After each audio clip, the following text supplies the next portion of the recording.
The text came in just as the last guest stepped onto the rooftop balcony of my Monaco penthouse. "We think you need some time alone to figure things out." That's what my parents wrote. I replied with 2 words: take care.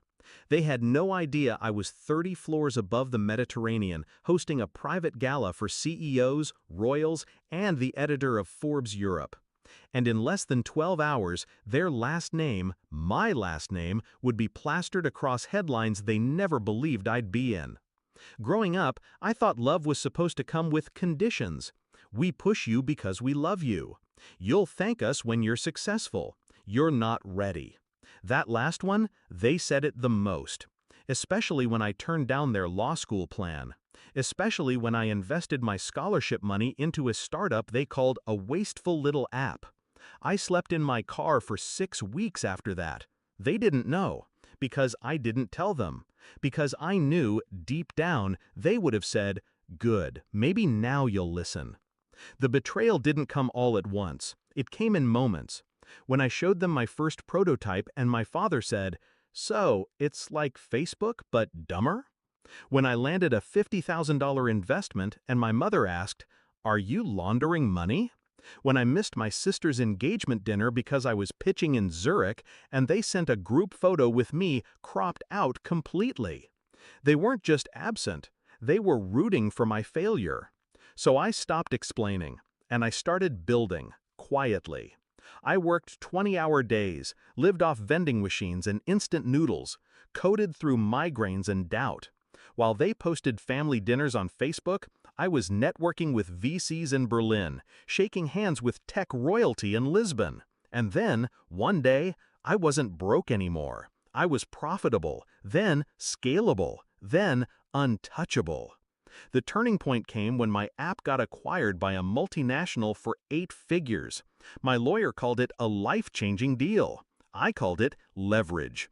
Because this time, I wasn't going to just succeed. I was going to make sure they saw it. I bought a penthouse in Monaco under an alias, not for privacy, for strategy.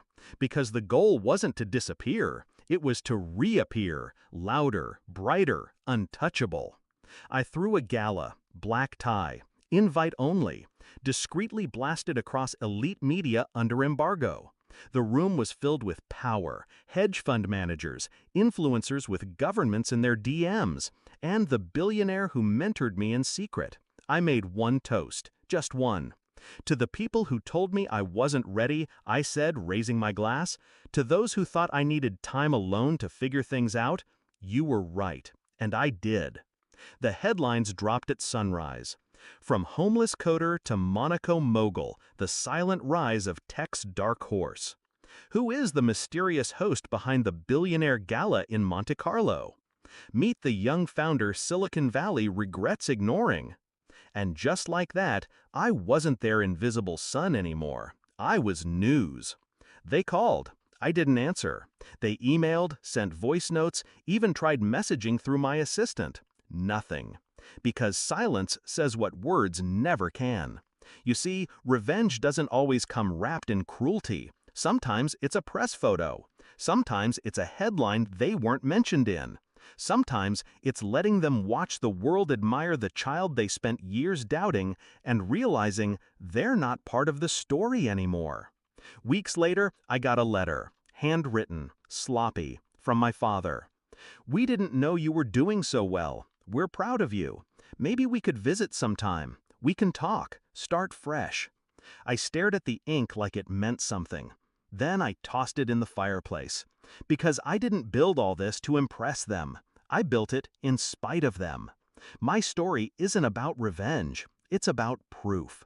That love doesn't have to come from the people who raised you. That silence can be stronger than screaming. That being cast out doesn't mean you disappear. It means you rise in places they'll never reach. And now, whenever someone asks me how I made it, I just smile and say, "My parents gave me a gift once. They walked away. I simply made sure they had something to watch from the distance."